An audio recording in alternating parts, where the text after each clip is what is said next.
Bismillahirrahmanirrahim. Assalamualaikum warahmatullahi wabarakatuh. Alhamdulillahirrabbilalamin. Wassalatu wassalamu ala rasulillah.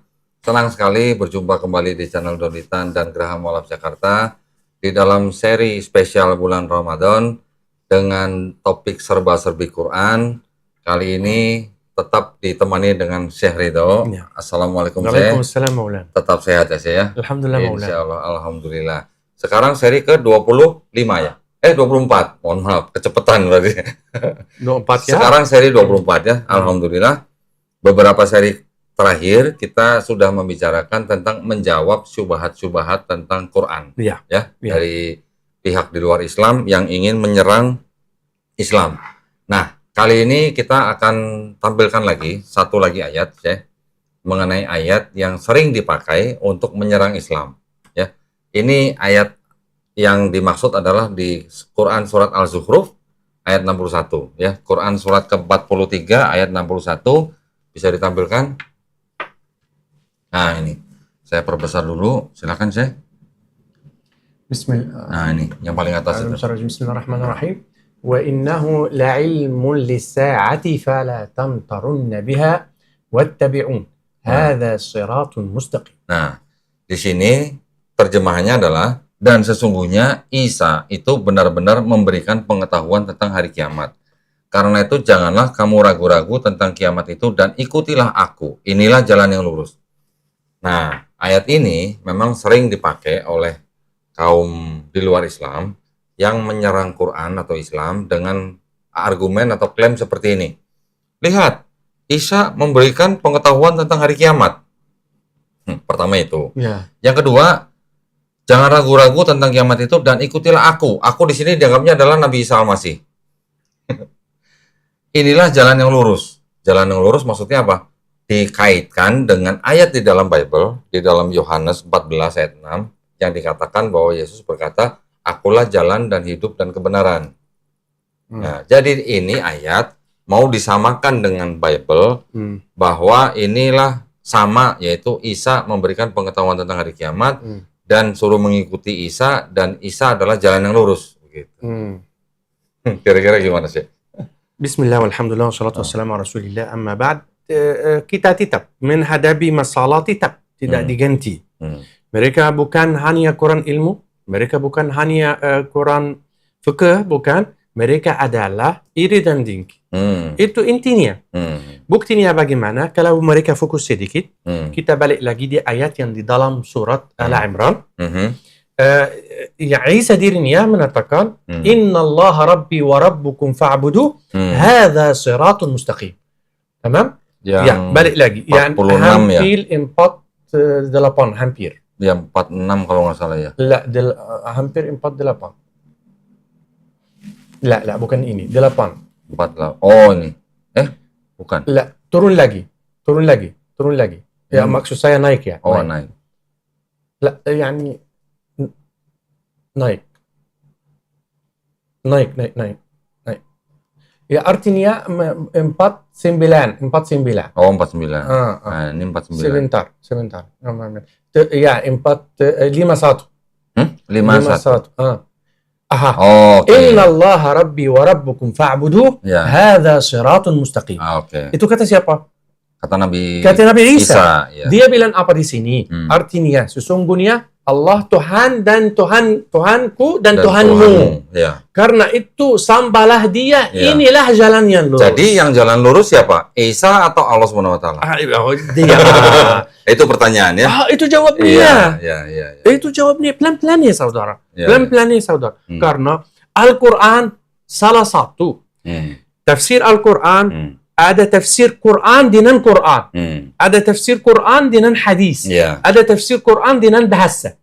Bisa semuanya segala macam ini akhirnya menunjukkan atau mensampaikan ke jalan yang lurus. Kalau kamu fokus di sini dia menyebutkan bahwa itu siratun mustaqim. Itu jalan yang lurus.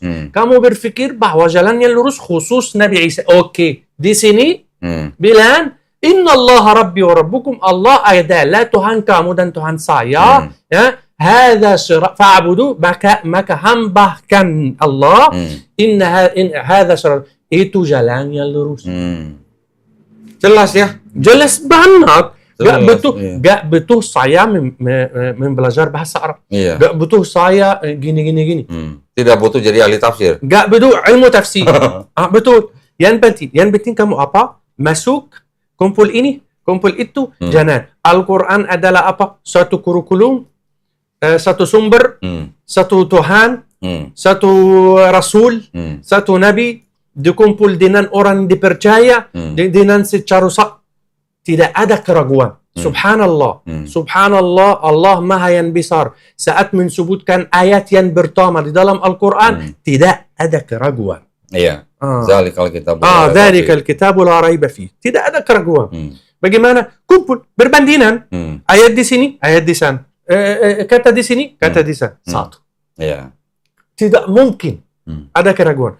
Jawaban kamu, sebelum saya mentafsirkan, itu salah satu cara tafsir Al-Quran. Tafsir Al-Quran ayat dengan ayat. Tidak usah kamu belajar sejarah. Tidak usah kamu belajar bahasa Arab. Tidak usah. Al-Quran sama Quran. Itu jalan yang lurus. Inna Allah Rabbi wa Rabbukum. Itu kata Isa alaihi afdalus salam. Yang saya percaya sama Nabi Isa. Tapi itu intinya saudara saya. Kuffaran hasad. Firman Allah. Kuffaran hasadan min indu. Hasad itu iri dan dengki. Mereka tidak bisa. Nafsunya tidak bisa menerima Al-Quran. Jalan yang lurus. Tidak bisa. Ada orang yang suka kekotoran. Ada. Ada orang suka kekotoranan. Tidak kotor. Suka kotor. Tidak suka kebersihan. Ada. Allah subhanahu wa ta'ala berfirman pada sama Bani Israel, sama saat menubrol sama Nabi Musa. Nabi Musa kasih mereka al-man was-salwa, makan dan minum turun dari langit. Mereka tidak mau. Dan mereka mau apa? Mau makanan yang biasa dari negara Mesir. Jadi Musa menatakan sama mereka, bilang sama mereka, atastabdiluna alladhi huwa adna billadhi huwa khair? Apakah kamu mencari yang lebih kurang dari yang lebih bagus? Ada. Jadi ada macam manusia suka yang lebih kurang, tidak suka yang lebih bagus. Ada macam manusia seperti ini. Jadi kalau kamu fokus sedikit ya saudara, baik non muslim atau muslim dengan Al-Quran, jawaban di dalam dia. Iya, betul. Biar sebelum kita mentafsir, kasih kamu undang-undang tafsiran bagaimana menurut Al-Qurtubi, menurut At-Tabari, menurut Imam Asy-Sya'rawi, menurut Imam Muhammad Abdu, menurut Ibn Taimiyah. Gak usah kamu masuk detail seperti itu. Tapi pelan-pelan. Jawabannya Nabi. Jadi kalau belajar Quran itu sampai kapan sih? Sampai orang itu paham sekali Quran. Sampai kapan? Syukuran Qurannya Al-Baqarah dan Al-Imran. Karena apa? Muhammad sallallahu alaihi wasallam memilih orang wali menjadi pemimpin negara atau kota berdasar hafalan dan pemahaman Al-Baqarah dan Al-Imran. Hanya. Jadi sekurang-kurangnya kamu menghafal dan mentafsir makna dan maksud Allah dalam Al-Baqarah dan Al-Imran itu cukup bagi kamu. Karena Al-Baqarah dan Al-Imran diambil 5 juzuk. Jadi dan Al-Baqarah kenapa? Karena Al-Baqarah dan Al-Imran diisi semuanya ciri-ciri khas kurikulum dan Al-Quran. Jadi belajar Quran bukan sampai mati sih. Ya itu yang Al-Quran menwajibkan kita tadabbur Al-Quran. Ya, tidak menwajibkan kita menghafal, tidak menwajib. Hafalan Al-Quran tidak wajib. Tapi tadabbur Al-Quran wajib. Tadabbur artinya apa sih? Tadabbur itu artinya paham maksud Allah, bukan kata arti. Kata arti ada beda. Kamu lihat orang yang terjemahan dengan bahasa Indonesia di sini benar, di sini dia selalu berbaiki karena dia kurang paham bahasa. Jadi maksud saya apa? Bukan kata arti, tadabbur. Maksud Allah apa dari ayat ini? Nah, kalau saya tadi bilang terjemahan orang bisa berbeda, kita coba buktikan ya saya. Kita buktikan.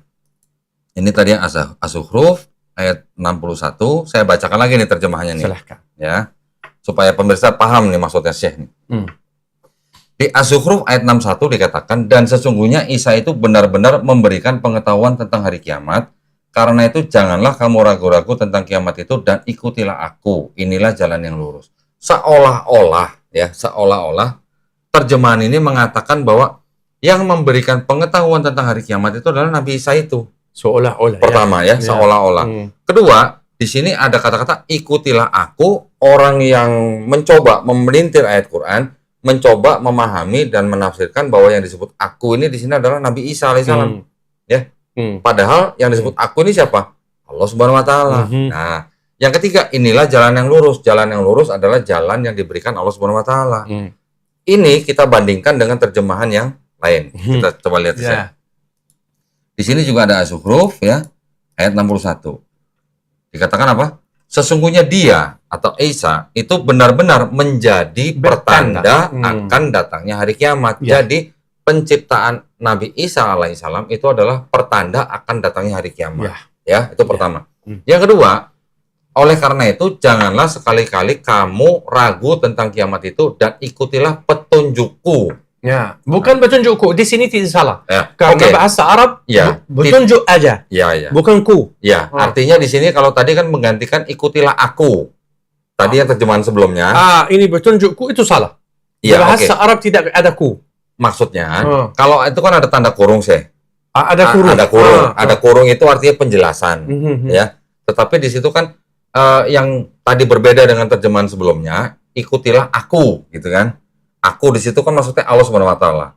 Kalau di sini dijelaskan petunjukku, ini adalah petunjuk dari Allah Subhanahu wa taala, begitu ya. Ini adalah jalan yang lurus begitu. Kenapa orang-orang yang mencoba memelintir pengertian ayat ini mencoba mengatakan bahwa Nabi Isa memberikan petunjuk tentang hari kiamat, itu karena mungkin terjemahan yang berbeda. Tetapi sebenarnya dimaksud daripada ayat itu yang menjadi petunjuk hari kiamat atau pertanda hari kiamat itu adalah kelahiran Nabi Isa alaihissalam. Betul sih? Kelahiran Nabi Isa itu bertanda. Kelahiran Nabi Isa alaihissalam itu memberikan pertanda bahwa memang akan ada hari kiamat. Karena di situ Nabi Isa alaihissalam kan dilahirkan dengan mukjizat, hanya dengan kun fayakun. Itu kan? Semisal penciptaan Nabi Isa sama seperti dengan penciptaan Nabi Adam. Betul. Nabi Adam alaihissalam diciptakan dari tanah liat, Nabi Isa diciptakan juga dengan kun fayakun. Iya. Ya. Jadi maksudnya di sini adalah keajaiban daripada kelahiran Nabi Isa alaihissalam itu memberikan pertanda akan memang nanti ada hari kiamat gitu. Ya, itu yang pertama. Yang kedua, bahwa yang disuruh mengikuti itu mengikuti Allah Subhanahu wa taala. Petunjuknya Allah Subhanahu wa taala yang diturunkan melalui nabi-nabinya. Itulah yang disebut dengan jalan yang lurus. Maka itu setiap kali kita sholat selalu ihdinas siratal mustaqim. Ya. Dan kalau menggunakan ayat ini kemudian dicocokkan dengan Bible yang dikatakan aku adalah jalan dan hidup dan kebenaran. Nanti dulu. Silahkan. Ini berbeda nih. Ini berbeda. Konteksnya berbeda. Kalau di sini jalan yang lurus adalah jalan yang diberikan oleh Allah Subhanahu wa taala. Kalau di Bible yang dimaksud jalan adalah Yesus. Yesus dianggap sebagai jalan. Dia adalah hamba Allah yang memberikan jalan kepada Bani Israel untuk selamat sampai kepada Allah Subhanahu wa taala. Tetapi dimaksud atau dipahami oleh kita yang orang Kristen bahwa karena Yesus jalan maka dialah Tuhan menurut mereka. Begitu ya. Saya punya bukti. Silahkan. Oke. Ada sebuah bukti yang cukup menarik nih. Ini adalah pola pikir orang-orang zaman dulu. Oke. Ada sebuah buku, The Greatest Celestial Deception. The Greatest. Jadi penipuan perbintangan paling besar. Yang menulis Sam Oputa. Sam Oputa ini bukan Muslim sih. Orang mana? Ini kalau nggak salah. Orang Eropa ya? Orang Eropa. Ya. Dia mengatakan di halaman ini begini sih. Mungkin saya bisa baca. Ini dalam bahasa Inggris. Yang ini. Mitra like Jesus. Mitra seperti Yesus. Was venerated as the way, the truth, the life, the light, the word, the Son of God, and as the God shepherd. Nah, jadi Dewa Mitra seperti halnya Yesus sangat dihormati sebagai apa? Sebagai jalan, kebenaran, kehidupan, terang, firman, apa nih? Son of God, anak Tuhan atau anak Allah. Dan sebagai apa? Good Shepherd, gembala yang baik. Good Shepherd. Istilah gelar-gelar ini sama dengan yang ada di dalam Bible untuk Yesus. Jadi apa bedanya Yesus dengan Dewa Mitra? Maksud saya Ada gitu. ya. Ada kesamaan. Kesamaan antara orang-orang Kristen yang menuhankan Yesus, yang disebut sebagai jalan dan hidup dan kebenaran, gembala yang baik, terang dunia, sama dengan halnya Dewa Mitra yang disebut sama seperti Yesus. The way, the truth, the life, the word, the light, kemudian the good shepherd, gembala yang baik. Jadi ada pola pikir yang sama. Pola pikir yang sama orang-orang zaman dulu. Makanya di surat At-Taubah dikatakan kaum Yahudi menyebut Uzair putra Allah. Uzair ibn Allah. Kaum Nasrani menyebut Isa putra Allah. Putra Allah. Mereka mengatakan itu berdasarkan perkataan orang-orang kafir sebelumnya. Sebelumnya. Siapa orang-orang kafir sebelumnya? Salah satunya ini. Yang menyebutkan Dewa Mitra juga sebagai putra Allah. Ya, besar, bagus. Allahu Akbar. Allahu Akbar. Ini bukti bahwa pola pikir orang zaman dulu, bahkan sebelum ada Nabi Isa, sebelum ada Yesus, orang sudah berpikir kalau ada orang yang punya kemampuan lebih, yang bisa membuat sesuatu yang di luar kemampuan orang biasa, langsung disebut sebagai dewa. Iya. Ya, orang bisa menyembuhkan orang, bisa membangkitkan orang mati, langsung dewa. Dewa. Begitu kan? Betul. Bahkan di dalam Bible sendiri, itu jalan dewa. Nah, yang disebut dengan Paulus dan Barnabas, ketika mereka menyembuhkan orang lumpuh di tepi kolam, orang-orang di sekitarnya yang melihat dewa-dewa telah turun. Paulus disebut Hermes, Barnabas disebut Dewa Zeus. Dewa Zeus. Nah, jadi orang-orang zaman dulu memang pola pikirnya masih kental dengan ajaran pagan atau yang menyembah dewa-dewa. Ini juga sama, Dewa Mitra juga disebut sebagai the way, the truth, and the life, bahkan the light, the shepherd, the word, son of God, good shepherd. Yesus juga disebut gembala yang baik. Oh iya. Bagaimana? Ya, ini bukti. Bukti bahwa pola pikir orang zaman dulu memang begitu. Ya. Jadi nauzubillah mujalik, mudah-mudahan kita tidak termasuk orang yang tersesat. Alhamdulillah. Alhamdulillah dan mubarak kegiatan kamu. Allahu Akbar, kamu menambil pikiran mereka dan menjelaskan untuk orang pemirsa. Semoga dikabulkan semuanya kegiatan kamu. Allahumma amin. Bahkan ada satu lagi sih. Ya, silahkan. Ini ada buku yang menceritakan tentang apa? The world's 16 crucified saviors. Juru selamat dunia, 16 juru selamat dunia yang disalib. Jadi sebelum ada Yesus yang diceritakan disalib di dalam Bible, sebelumnya, ribuan tahun sebelumnya, sudah ada 16 tokoh juru selamat dunia yang disalib. Juru selamat. Jadi bagaimana? Horus juga disalib sebagai juru selamat. Krishna juga disalib juga juru selamat. Ada 16 di sini kalau mau dibaca nih. Waladhdallin amin. A'udzubillah min dzalik. Allahumma lakal hamdu. Jadi penjelasan daripada surat Quran surat Az-Zukhruf ayat 61 yang dimaksud memberikan pertanda hari kiamat itu adalah dengan kelahiran Nabi Isa alaihissalam. Di mana kelahirannya adalah kelahiran yang ajaib, ya, bahwa itu adalah mukjizat. Allah Subhanahu Wa Taala mampu membuat mukjizat. Nabi Isa alaihissalam lahir dari seorang perawan, ya, bukan berarti kita menyamai orang-orang pagan yang juga percaya ada dewa yang lahir dari dari seorang perempuan karena dia anak dewa. Tetapi Allah Subhanahu Wa Taala mampu membuat hal yang sama dengan mereka, sama seperti halnya ketika Nabi Musa alaihissalam diutus kepada Firaun. Firaun punya tukang sihir kan, banyak tukang sihir. Iya. Ya, ketika Nabi Musa datang membawa tongkat, tongkatnya juga bisa menjadi ular. Membatalkan perbuatan seorang sahir. Ular-ular ciptaan dari tukang sihir Nabi Firaun semua dimakan sama ularnya Nabi Musa alaihissalam. Jadi itu adalah mukjizat yang diberikan Allah Subhanahu Wa Taala untuk menandingi, ya, menandingi sihir-sihir mereka. Begitu juga dengan yang di Isa al-Masih. Mudah-mudahan begitu sih. Wallahualam ya. La bagus. Itu benar, betul. Tapi yang juga harus ketahuan perlu ketahui orang pemirsa sebab turun surat Az-Zukhruf. Sebab turun surat Az-Zukhruf yang di dalamnya ayat yang ada masalah sekarang kita membahas. Sebab turun surat Az-Zukhruf ada kaum Yahudi dan ada kaum Nasrani dan ada musyrikin yang menghamba batu, menkumpul dan menajak Muhammad. Biar apa? perdapatan. Di mana? Di dalam Makkah. Mereka bertanya Muhammad, ya Muhammad, wahai ya Muhammad, kamu bilang di dalam Al-Quran kamu bahwa orang kita dan Tuhan kita di neraka. Sebentar, mereka bilang, ya Muhammad, kamu bilang di dalam Al-Quran bahwa kita orang musyrik dan menghamba batu dan orang Yahudi dan orang Nasrani akan masuk neraka sama Tuhan yang mereka. Kalau saya menghamba batu, saya dan batu akan masuk neraka. Itu kata Muhammad dalam Al-Quran. Kalau saya menghamba Isa, jadi saya dan Isa akan masuk neraka. Kalau saya menghamba Uzair, saya dan Uzair neraka. Kalau saya menghamba malaikat, karena mereka menghamba malaikat, jadi saya dan malaikat akan masuk neraka. Jadi bagaimana Isa yang kamu mengagungkan akan masuk neraka? Itu sebab turun surah Az-Zukhruf.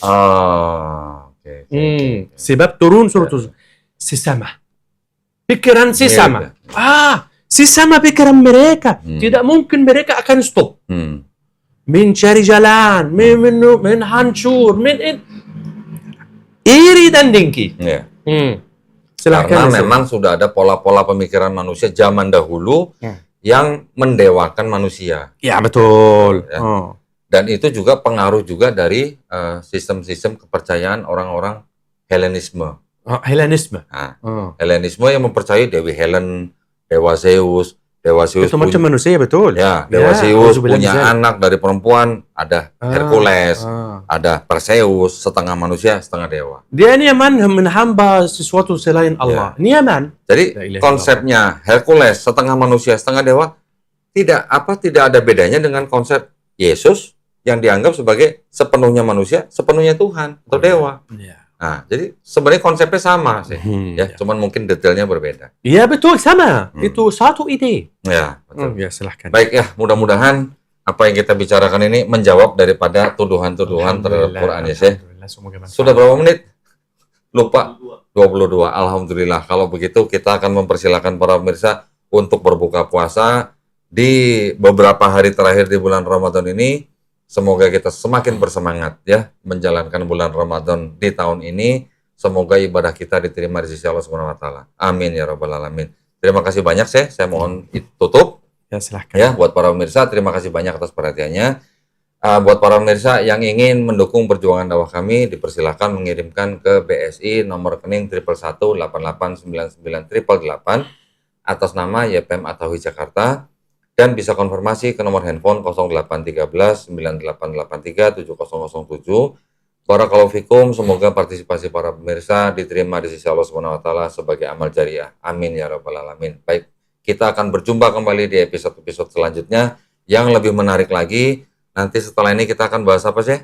Lailatul Qadar. Lailatul Qadri ya. Karena itu dan juga nanti menutup kajian kita yang berseri ini, kita akan tutup dengan topik makna daripada Idul Fitri ya saya. Insya Allah.